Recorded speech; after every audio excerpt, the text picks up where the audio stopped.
कभी ऐसा हुआ है कि आप कुछ बोल रहे हो और बच्चा बीच में टोक दे, फिर से? ये थकाने वाला होता है ना? लेकिन इसके पीछे एक वजह है, खासकर उन बच्चों के लिए जिनकी विशेष जरूरतें होती हैं। नमस्ते, मैं विकास हूं स्पेशल एड हब से, और आज हम जानेंगे कि कुछ बच्चे बार बार क्यों टोकते हैं और 5 असरदार उपाय साझा करेंगे जिससे वे अपनी बारी का इंतजार करना सीख सकें। स्पेशल एड हब में आपका स्वागत है, जो विशेष शिक्षा के टिप्स के लिए आपका गो टू है। अगर आप एक शिक्षक, माता पिता या समर्थक हैं तो सब्सक्राइब बटन दबाएं और हमारे समुदाय में शामिल हों ताकि आपको हर हफ्ते नई रणनीतियां मिल सकें।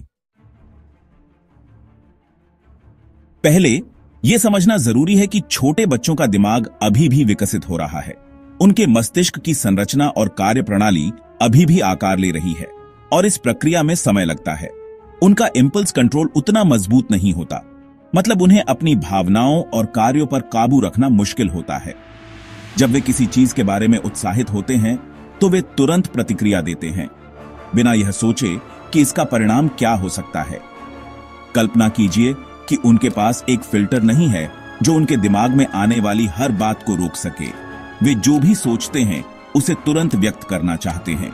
यह उनके लिए स्वाभाविक है, क्योंकि वे अभी भी सीख रहे हैं कि सामाजिक स्थितियों में कैसे व्यवहार करना है। वे उत्साह और उत्सुकता से भरे होते हैं और कभी-कभी वे इतने उत्साहित हो जाते हैं कि वे खुद को रोक नहीं पाते। यह उनकी जिज्ञासा और नई चीजों को जानने की इच्छा का हिस्सा है। इसके अलावा छोटे बच्चों को यह समझने में भी समय लगता है कि बातचीत कैसे काम करती है। वे अभी भी यह सीख रहे हैं कि बातचीत में कब बोलना है और कब सुनना है। उन्हें यह एहसास नहीं हो सकता है कि जब वे बीच में बोलते हैं तो वे किसी और की बात काट रहे होते हैं। यह समझने में समय लगता है कि दूसरों की बात सुनना भी उतना ही महत्वपूर्ण है जितना कि अपनी बात कहना। उनके लिए अपने विचारों और भावनाओं को साझा करना सबसे जरूरी होता है, चाहे वो किसी भी समय क्यों ना हो। वे अपनी भावनाओं को व्यक्त करने के लिए उत्सुक होते हैं और यह उनके विकास का एक महत्वपूर्ण हिस्सा है। तो धैर्य रखें और समझें कि यह उनके विकास का एक सामान्य हिस्सा है। यह समय उनके लिए सीखने और बढ़ने का है और हमें उन्हें इस प्रक्रिया में समर्थन देना चाहिए। उनके साथ धैर्य और समझदारी से पेश आना उनके विकास में महत्वपूर्ण भूमिका निभा सकता है। ADHD या अटेंशन डेफिसिट हाइपरएक्टिविटी डिसऑर्डर एक ऐसी स्थिति है जो बच्चों में बात काटने का कारण बन सकती है। ADHD वाले बच्चों का दिमाग बहुत तेज गति से काम करता है और उनके लिए अपने आवेगों को नियंत्रित करना मुश्किल हो सकता है। कल्पना कीजिए कि आपका दिमाग एक रेसिंग कार की तरह है जो हमेशा तेज गति से चलती रहती है। ADHD वाले बच्चों के लिए अपने विचारों को नियंत्रित करना और अपनी बारी का इंतजार करना मुश्किल हो सकता है। वे बिना सोचे समझे बोल सकते हैं क्योंकि उनका दिमाग पॉज बटन दबाने के लिए संघर्ष कर रहा होता है। यह असम्मान या अवज्ञा का संकेत नहीं है, बल्कि उनके दिमाग के अलग तरह से काम करने का तरीका है। चैप्टर 3, ऑटिज्म और सामाजिक संकेत। ऑटिज्म स्पेक्ट्रम डिसऑर्डर ESD वाले बच्चे सामाजिक संकेतों को समझने और उनका जवाब देने में कठिनाई का अनुभव कर सकते हैं, जैसे कि चेहरे के भाव, शारीरिक हाव भाव और आवाज के स्वर। ये संकेत बातचीत के दौरान महत्वपूर्ण होते हैं और इन्हें समझने में कठिनाई होने पर बच्चे को सामाजिक स्थितियों में परेशानी हो सकती है, जिसमें बातचीत के दौरान बारी लेना भी शामिल है। बारी बारी से बोलना एक सामान्य सामाजिक नियम है, लेकिन ASD वाले बच्चों के लिए यह समझना मुश्किल हो सकता है। वे यह नहीं पहचान सकते हैं कि कोई व्यक्ति कब बोलना समाप्त कर चुका है और यह भी नहीं समझ सकते कि उन्हें कब बोलना चाहिए। यह स्थिति उनके लिए और उनके साथियों के लिए असहज हो सकती है, या वे कब अपनी बारी ले सकते हैं। यह समझने में कठिनाई उनके आत्मविश्वास को भी प्रभावित कर सकती है और वे सामाजिक गतिविधियों में भाग लेने से कतराने लग सकते हैं। यह भ्रमित करने वाला हो सकता है और वे अनजाने में दूसरों की बात काट सकते हैं। यह व्यवहार उनके साथियों के लिए भी चुनौतीपूर्ण हो सकता है, क्योंकि वे इसे असभ्यता के रूप में देख सकते हैं और वे अनजाने में दूसरों की बात काट सकते हैं। यह स्थिति उनके सामाजिक संबंधों को प्रभावित कर सकती है और उन्हें अलग थलग महसूस करा सकती है। इसके अतिरिक्त कुछ ऑटिस्टिक बच्चे अपने विचारों और रुचियों को साझा करने के लिए बहुत उत्सुक हो सकते हैं, जिससे वे दूसरों को बोलने का मौका दिए बिना ही बोलना शुरू कर दे सकते हैं।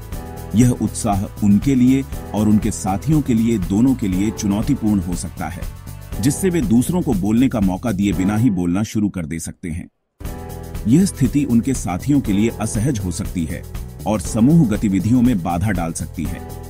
यह याद रखना महत्वपूर्ण है कि यह व्यवहार दुर्भावनापूर्ण नहीं है, बल्कि सामाजिक संपर्क की उनकी अलग समझ का परिणाम है। शिक्षकों और माता-पिता को धैर्य और समझ के साथ इन बच्चों की मदद करनी चाहिए, बल्कि सामाजिक संपर्क की उनकी अलग समझ का परिणाम है। सही मार्गदर्शन और समर्थन के साथ एएसडी वाले बच्चे भी सामाजिक संकेतों को समझ सकते हैं और सामाजिक स्थितियों में बेहतर ढंग से भाग ले सकते हैं। चैप्टर 4, ध्यान आकर्षित करना या वातावरण। कभी कभी बच्चे ध्यान आकर्षित करने के लिए बात काटते हैं। यह व्यवहार अक्सर तब देखा जाता है जब वे किसी महत्वपूर्ण बात को साझा करना चाहते हैं या जब वे महसूस करते हैं कि उनकी बातों को अनसुना किया जा रहा है।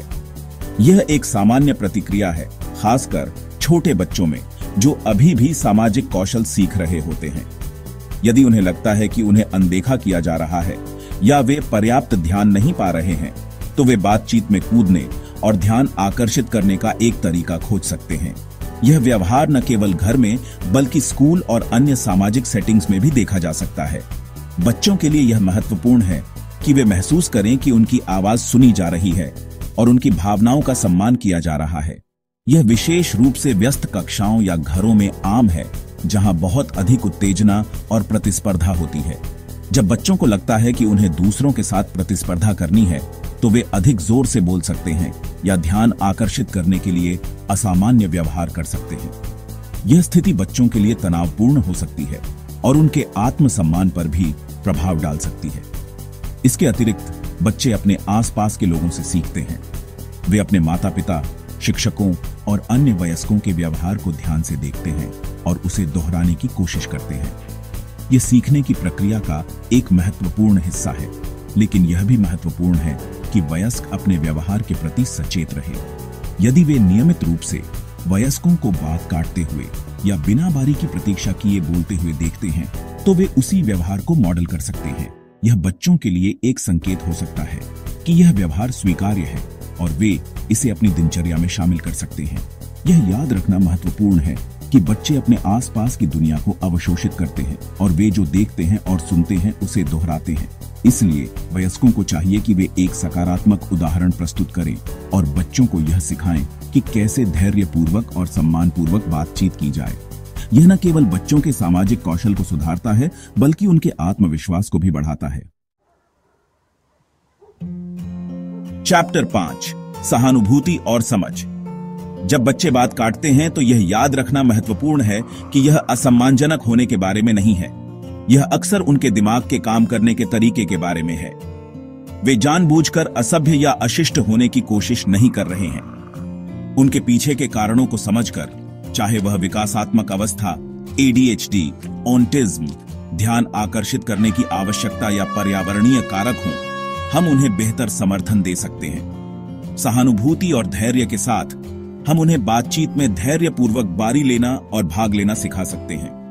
यह न केवल उनके सामाजिक कौशल को विकसित करने में मदद करता है, बल्कि उनके आत्मविश्वास और आत्मसम्मान को भी बढ़ाता है। तो याद रखें, बच्चे ADHD, ऑटिज्म या अभी भी सीख रहे सामाजिक कौशल जैसी चीजों के कारण टोकते हैं, लेकिन इन 5 रणनीतियों के साथ आप उन्हें बातचीत में सफल होने में मदद कर सकते हैं। आप कौन सी रणनीति पहले आजमाएंगे? मुझे कमेंट्स में बताएं, मैं हर एक पढ़ता हूं। अगर इस वीडियो ने मदद की तो इसे लाइक करें और किसी शिक्षक या माता पिता के साथ शेयर करें जिन्हें इसकी जरूरत है। स्पेशल एड हब को सब्सक्राइब करें और हर हफ्ते विशेष शिक्षा के टिप्स के लिए बेल आइकन दबाएं। अगले हफ्ते हम कैसे एक IEP बनाएं जो वास्तव में काम करता है पर चर्चा करेंगे। आप इसे मिस नहीं करना चाहेंगे। देखने के लिए धन्यवाद और अगले हफ्ते विशेष शिक्षा के और टिप्स के साथ मिलूंगा।